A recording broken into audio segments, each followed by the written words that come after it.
So we've just finished a little tour of garden number 1, and we're entering now garden number 2.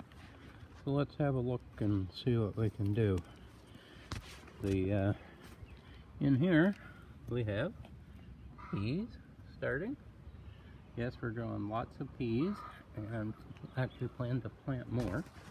The potatoes, and we did have started here some beans, and I think there may be a few that are starting, although they definitely didn't fill in very well. Now there's two possible reasons for that. I might have planted them a little bit too early, maybe in the shade. The other is, as we mentioned in the video for garden 1, pigs have a toilet, and when you put them in a pasture, that was their house, and when you put them in a pasture, they choose a spot for a toilet, and this was their toilet, and it may have been too hot for fertilizer wise for them to grow, because the only ones that actually started are on this end away from that corner. So that's interesting. And as you can see, the potatoes here, now these ones were planted a little later than in garden 1. In garden 1, the potatoes are very lanky, and they are russet potatoes, so they're going to be a little later. These are Kennebec, and they're actually a little bit more spotty, but they're coming, and so are all the little bushes and trees in between the rows. Need to get in here with the lopers. Our lopers broke, so we need to get a new pair of lopers and pruners and get in here and do that. These have actually been held up once, I believe, maybe twice, and need to get in and hill again.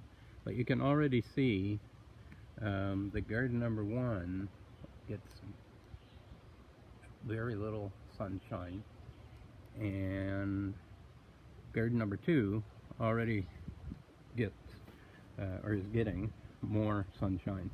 Now over here, I really got to get in here, and planted these thick because I wasn't sure of the seed, so I've actually planted them probably too thick.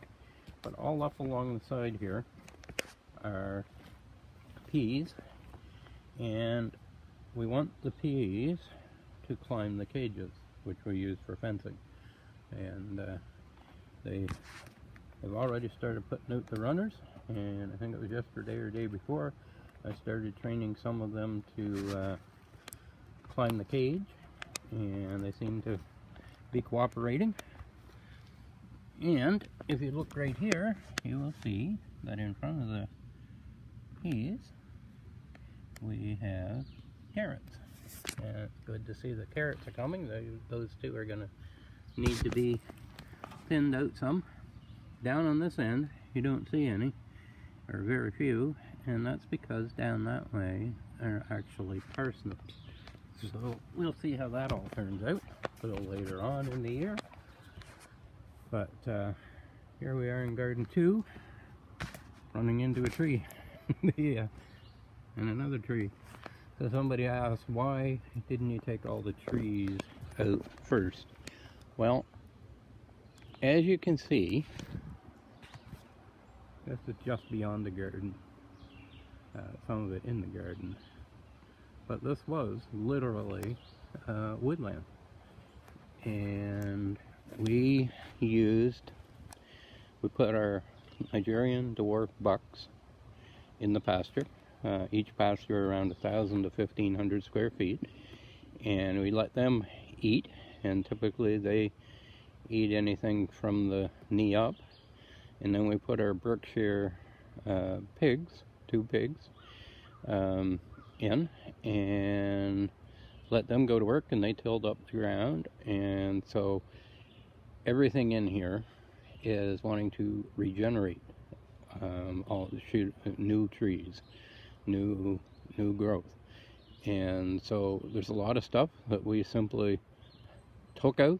There's a lot of stuff that we simply shoved to the side for now, and will come out in time. This, when you're clearing woodland and doing things this way, it's seldom perfect the first year. You just do the best that you can. Here's a pile, for example, that you know, maybe should be taken out. I've actually got the bathtub in.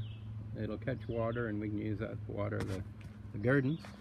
And over here we have Swiss chard coming a little bit at a time.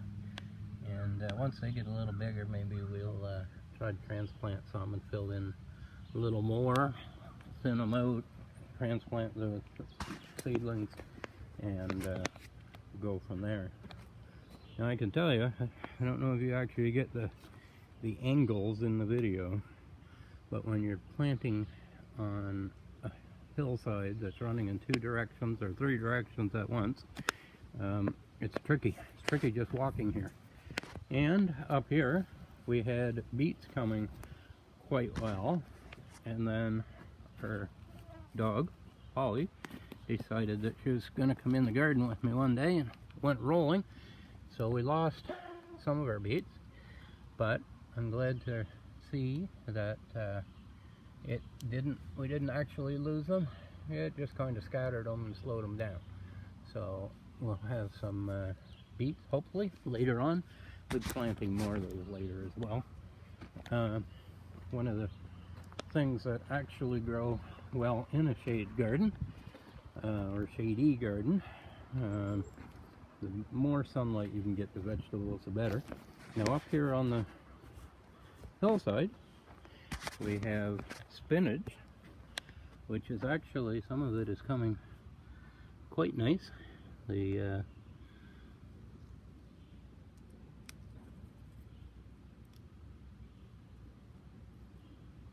okay. Actually had to check because some of it didn't look like spinach.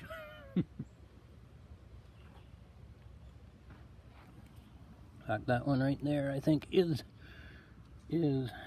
more of a tree root than a spinach. So I'm going to yank that out. Here's a weed. Yank that out. In behind the spinach, which is growing here, we actually have kale starting. And in behind that, if you can see it, we have some broccoli planted. Now those are things that actually like shade, or at least cool temperatures. You know, this is one of my favorite parts of the garden, although it has nothing to do with growing. This huge boulder that we're standing on, which gives a nice panorama of garden 1, garden 2, and maybe a little peek into garden 3. And if you're wondering what all these cages are and you haven't watched our other videos, these are old mink cages repurposed into fences for animals to keep our goats and our pigs in, and once the vegetables start growing, keep them and the deer and other animals out. So what our plan is to take these apart. When done this way, they're 6 feet wide, 5 feet high, and when one panel is taken apart, you can use that to be make a 6.5 by 6 foot page wire fence piece, and it will replace one cage will replace 2. One panel will replace 2 cages, so we'll be able to expand even further. Now, yes, Peter Pan at heart here. This should probably be trimmed out, and over the next year it'll get trimmed out, but I have to say I kind of do just like being able to walk down around and through the twisty paths. Kind of part of the charm here at Bryden Farm, which is BRIDEN farm.com. And now I'm going to end this because it's almost actually a little over 10 minutes. And we're going to head over into garden number 3 and see what we've done over there. So, from all of us here at Bryden Farm, I'll say ciao for now, and meet you over in garden 3.